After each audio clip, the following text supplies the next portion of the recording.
물론 이 새로운 화폐가 정착되기 위해서 가장 필요했던 것이 블록체인이고, 블록체인 구축에 가장 요긴한 촉매제가 비트코인이었다라는 것.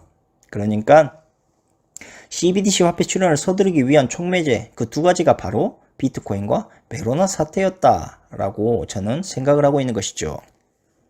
실제로 가빈 안데르센이 비트코인 확산에 올인을 시작한 이후 정확히 1년 뒤, 그러니까 주간 경제지인 이코노미스트가 신뢰성 있는 기계라는 표제 기사를 인터넷에 띄우기 시작합니다. 이 이코노미스트는 이 기사에서 블록체인은 가상화폐를 뛰어넘는 혁신성을 가지고 있고, 이것은 가상화폐 활성화가 뒷받침되어야 한다라고 주장을 하면서 서로 신뢰하지 않는 다수의 사람들의 중간에 권위 있는 기관을 통하지 않고도 협력할 수 있는 시스템이다 라고까지 보도를 합니다. 하지만 이 기사를 면밀히 분석해보자면 결국 대중들에게 중앙은행의 발권 권한을 빼앗아 오는 화폐라는 그럴싸한 거짓을 믿게끔 흘렸던 거짓 정보일 뿐이었고, 아무 신용도 없는, 그러니까 마약이나 거래하던 비트코인을 사람들이 신뢰하고 정당화할 수 있는 명분으로 탈중앙화라는 그럴싸한 말장난을 저들이 펼쳤던 것입니다. 결국 이러한 탈중앙화라는 허무맹랑한 이야기로 인해서 결국 디지털 화폐는 거대한 투기붐이 일어났고, 블록체인의 형성을 유도하기 위한 금융권의 찌라시 역할을 이코노미스트가 충분히 이행했던 보도 기사였다는 것을 우리가 쉽게 알 수가 있는 것이죠.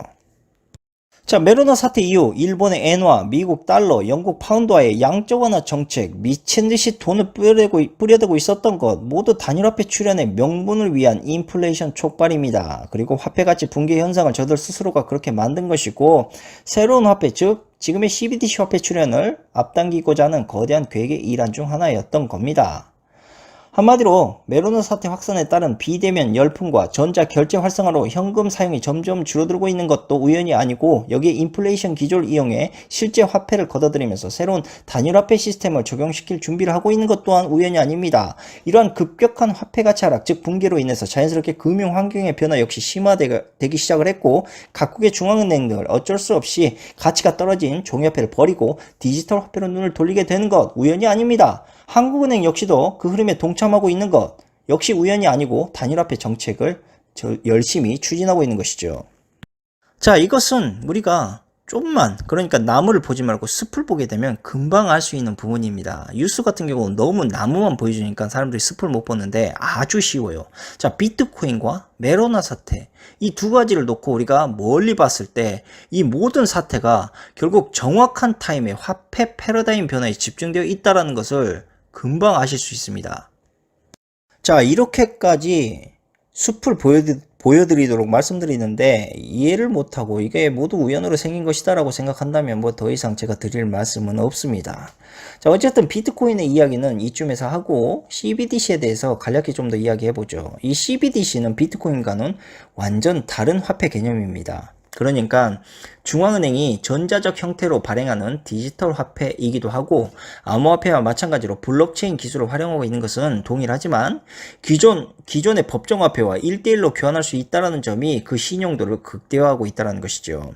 자, 다른 의미로 투기성 암호화폐, 즉 비트코인과 이더리움 등과는 판이하게 다르게 가격 변동성이 거의 없고 마치 현금과 동일한 안정적 화폐 가치를 가지고 있다라는 점입니다. 또한 발행량과 통화량이 제각각인 민간 암호화폐와는 달리 법정 통화로 인정된 CBDC 화폐는 중앙은행 그리고 정부에 의해서 철저히 통제되고 있는, 그 신용에 의해서 발권되고 있는 그러한 화폐라는 점입니다. 자, 사실 CBDC는 그동안 화폐처럼 중앙은행의 신용도를 이용해 디지털 형태로만 그대로 만들기만 하면 되기 때문에 중앙화된 전산망의 단일 원장 방식도 가능합니다. 방금 말씀드린 이 단일 원장 방식, 이게 가장 큰 문제가 뭐냐면 자칫 소수자들한테 돈의 권한이 집중될 수 있다는 점입니다. 이들이 단일화폐를 계속 추진하려고 하는 이유가 바로 이 때문이에요. 자신들의 돈의 권한이 더욱더 편파적으로 집중될 수 있는 권한을 가질 수 있기 때문에 이들이 계속 단일화폐를 추진하려고 하는 것입니다. 그리고 이미 CBDC 도입 논의는 2009년 비트코인이 등장한 이후부터 계획되어 있었고, 2019년에 페이스북의 리브라, 현재는 DM으로 불리우는 이 디지털 화폐 개발 선언 때문에 CBDC 도입 논의가 더욱 급물살을 타게 됐던 것입니다. 뭐 그렇다고 CBDC가 무작정 부정적인 화폐만은 아닙니다. 만약 도입이 된다면 표면적인 장점들도 꽤 많죠. 우선 실물화폐 발행과 저장, 운반 비용을 대폭 절감할 수가 있고요. 거래 투명성이 향상되면 물론 통화정책 효과도 깨끗하고 발빠르게 추진될 수 있습니다. 문제는 이것이 소수에게 집중되지 않는다라면 말이죠. 그리고 중앙은행이 구축해 놓은 전자화폐 유통망을 따라서 돈이 흐르다 보니까 과거처럼 화폐 거래 자체가 불가능해지기 때문에 불법 거래 추적이 용이해지고 위조를 막을 수 있다는 장점도 있습니다. 물론 다시 말씀드리지만 소수에게 집중되지 않았을 경우 말이죠. 또한 즉각적인 통화 정책도 펼칠 수 있습니다. 정책 목적에 따라서 이자 지급과 보유 한도, 이용시간 조절 등 모든 관리가 아주 쉽고 용이하게 구축될 수 있다는 것. 만약 재난지원금처럼 매우 빠른 유동성을 공급할 때 어느 국가든 어느 개인이든 곧바로 CBDC 화폐로 지급할 수 있는 아주 빠른 돈의 유동 효과를 기대할 수 있다는 거 아주 좋은 장점입니다. 그리고 깜빡한 게 이 중앙은행 시장 참여도가 올라가게 됩니다. 이렇게 되면 지금 우리가 하고 있는 자유 경쟁 시장 체제가 아니라 바로 사회주의 시스템에 가까운 분배 시장 체제로 바뀌게 된다는 것이죠. 그러니까 오징어 게임에서 자꾸 이러한 평등과 사회주의 시스템적인 이야기를 계속 나열했던 이유도 바로 이 때문입니다. 이제 점점 자유시장에서 중앙기관들이 이 자유시장을 점점 규제하고 통제하는 시스템으로 흘러가게 될 것이라는 것이죠. 자, 그렇다면 가장 중요한 질문을 이쯤에서 한번 해봅시다. CBDC 도입 이후에도 과연 비트코인 같은 암호화폐는 살아남을 수가 있는 것인가?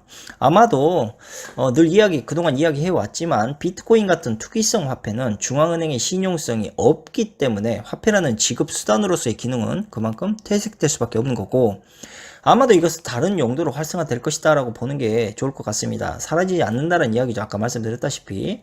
그리고 한국은행의 이주열 총재 역시도 비트코인에 대해서 이렇게 이야기했습니다. 비트코인 같은 암호화 자산은 높은 가격 변동성으로 인해 지급수단 및 가치 저장 수단으로서 기능하는데 다소 제약이 있을 수밖에 없다. 결국 돈으로 안 쓴다는 이야기죠. 이 말의 뜻은.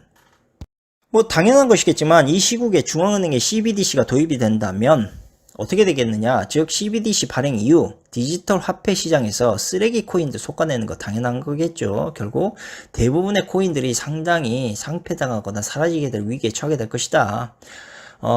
그리고 이 CBDC 화폐 거래 수단으로 자리매김할수록 현재 암호화폐 입지는 점점 위축될 것이다 라는 것은 당연한 겁니다.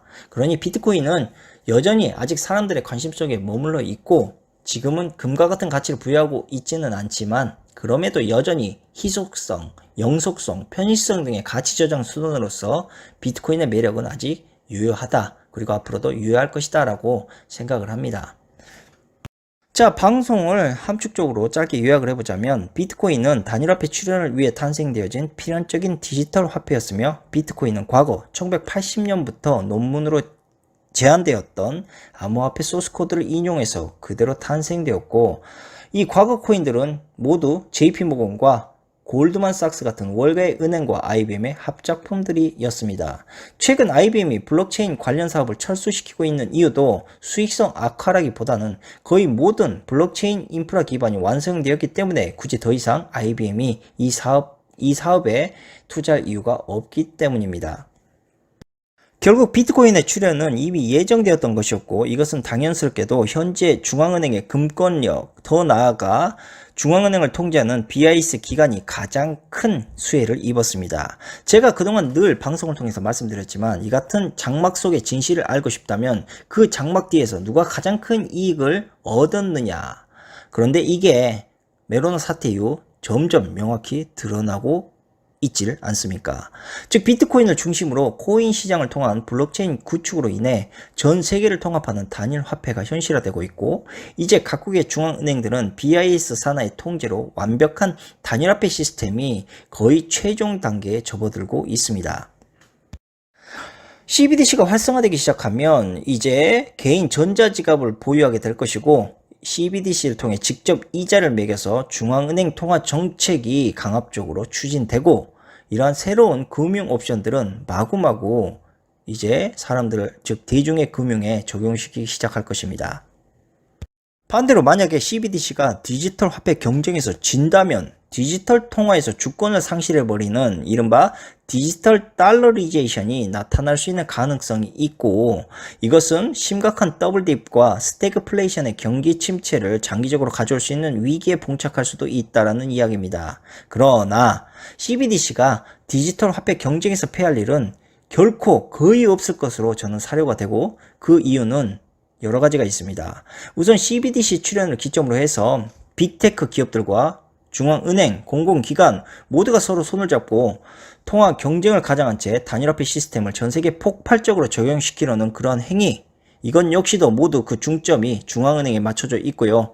여기에 알리페이, 위챗페이, 아마존, 애플, 카카오 같은 여러 대형 기술 기업이 중앙은행의 지급결제 분야에서 적극적인 관심을 계속 표출하고 있는데, 이 기업들 모두가 바로 비자의 CBDC 송금 시스템인 UPC 허브를 적극 도입할 의사를 밝히고 있다는 데 그 이유가 있습니다. 그러니까 결국 이들 모두가 단위화폐를 만들기 위한 하나의 거대한 집단들, 즉 한패라는 이야기죠. 자, 이제 드디어 글로벌 리스트들이 그동안 미뤄왔던, 즉 디지털 장비의 기술력이 따르지 못해서, 또한 블록체인이 구축되지 못해서 미뤄왔던 CBDC 화폐 시스템을 드디어 메로나 사태 이후로 구축할 수 있게 됐고, 글로벌 기업들 모두도 이미 중앙은행이 발권하려고 하는 CBDC 단일화폐 계획에 동참하기 시작하고 있습니다. 자, 우리는 당연히 이러한 흐름을 잘 캐치하고 다가오는 단일화폐에 대한 음모론이 이제 현실화되고 있다는 사실을 늘 자각하면서 미래를 예측하고 준비하는 그러한 깨어있는 이 사람이 되셨으면 합니다. 그러면 이쯤에서 방송을 마치고요. 제가 목이 아파서 더 할 말이 있겠지만 다음 방송 때 또 뵙도록 하겠습니다. 감사합니다.